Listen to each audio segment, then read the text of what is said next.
routine, methodical, and systematic. And the numbers were quite staggering. The estimates are between 20 and 30,000 Palestinian detainees were tortured between 1987 and 1993. So the problem had now reached epidemic proportions. And number two, for the first time, Israeli human rights organizations, most importantly B'Tselem, start to document Israeli use of torture. And so the main human rights organizations, Amnesty, and now, in addition to Amnesty, Human Rights Watch, they had a moral cover. They can always say, as they did, well, B'Tselem is saying this. And so they began to document Israel's human rights abuses. And not just torture, but a large number, the house demolitions, the curfews, and so on and so forth. The problem was, this began roughly in 1990. The problem was, they produced, in many cases, excellent reports, irrefutable, very impressive research, but nobody read them. They just collected dust. And the media would continue to report, well, Palestinians say this, Israelis say that, who knows what the truth is? But of course there was another source they could have gone to. They could have gone to the human rights organizations. That was all scrupulously ignored and avoided. Well, what happened with the Goldstone report is, for the first time, and we don't know yet how long it will last, but for the first time, the human rights reporting on Israel and Palestine has become politically consequential.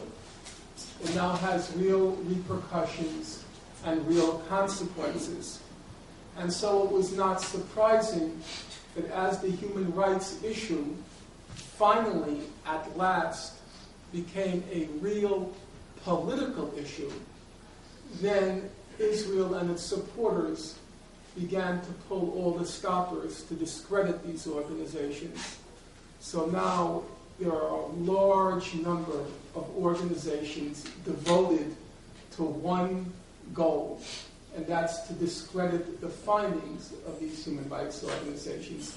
They're focused in particular on Human Rights Watch because it's the most influential, but it's also the weakest and the most vulnerable on the question of Israel and Palestine, because it's most susceptible to the financial and the social pressures of the so-called supporters of Israel.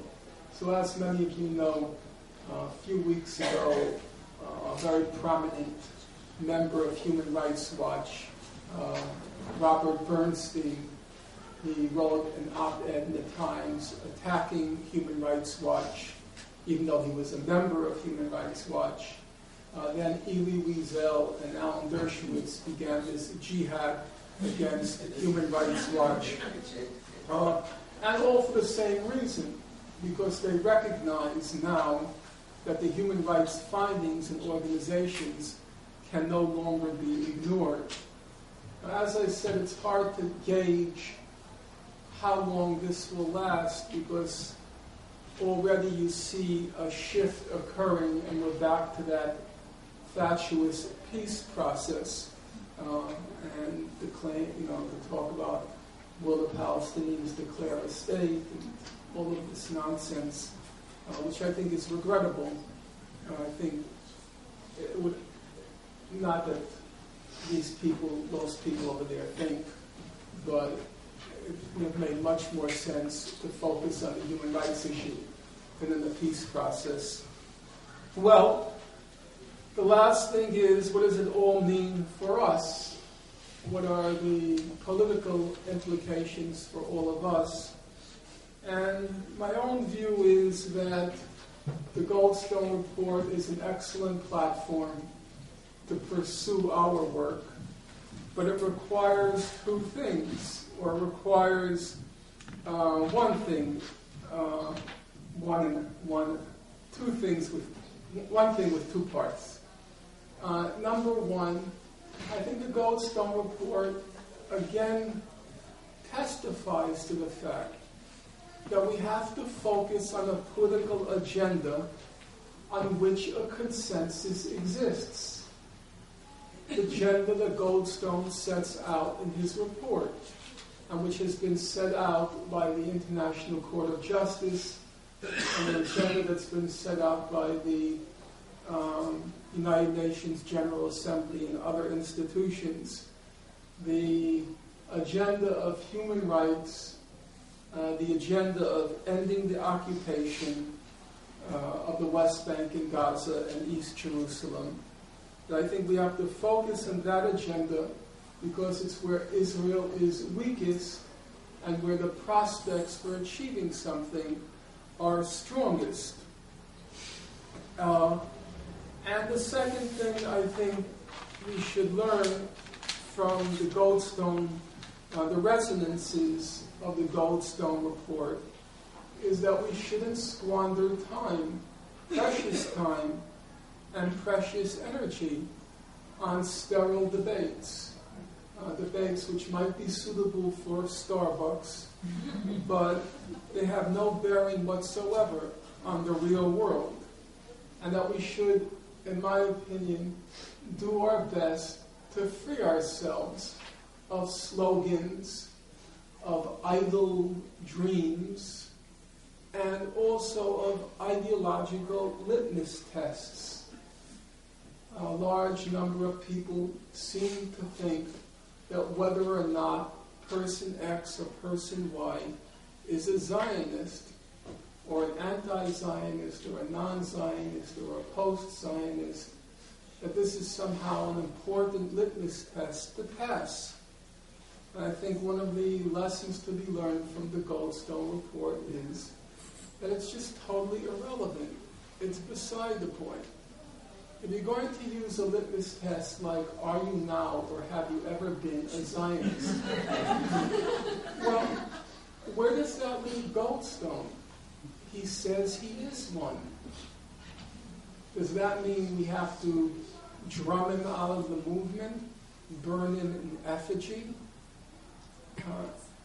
Doesn't seem to me to make any sense to use those sorts of tests to decide who is and who isn't a potential ally.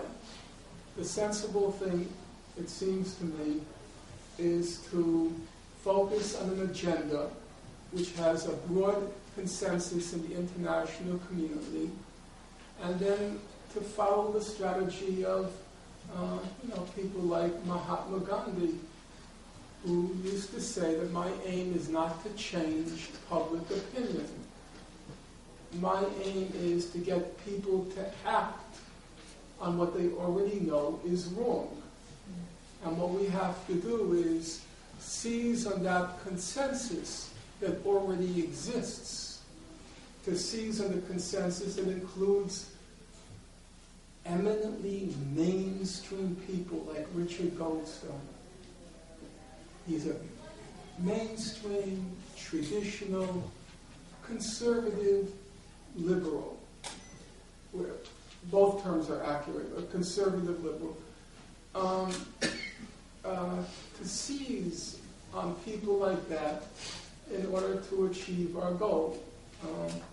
And I think if we pursue that strategy, the prospects are quite good. If you were to ask me now what I wish would happen, I think